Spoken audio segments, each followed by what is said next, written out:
Last night we introduced you to this year's miracle kid, Gael. Tonight we show you how your miracles help someone's child grow up to reach full potential. KTIV's Claire Bradshaw brings us the story of a former miracle kid all grown up. Tori Nelson grew up hearing the stories of her early arrival. That I was extremely young and very little, and that it was very difficult on my parents being away from me for like 52 days when I was in the hospital. Born prematurely at 29 weeks, Mom Julie prayed and hoped a miracle would happen so tiny Tori could grow up strong and healthy.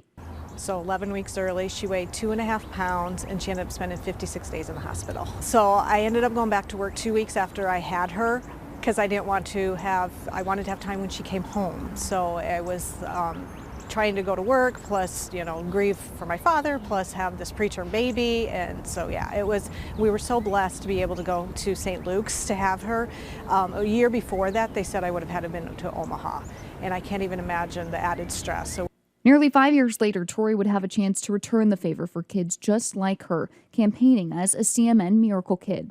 I remember doing a bunch of telethons when I was little and getting to meet a bunch of other miracle kids, and just always being really involved with KTIV and Matt Green, and then doing some of the telethons and radiothons, and then also meeting quite a few doctors at St. Luke's, and always being involved with them.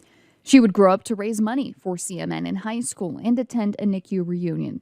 For Tori, it's all just a vague memory now. She's 22 and busy finishing up her master's degree in engineering at the University of Nebraska-Lincoln. But for Mom, those 56 days are ingrained in her mind.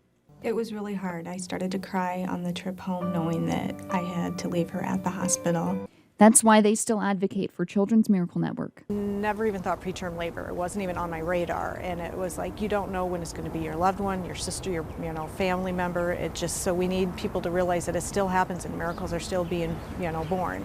In Sioux City, Claire Bradshaw, KTIV News 4.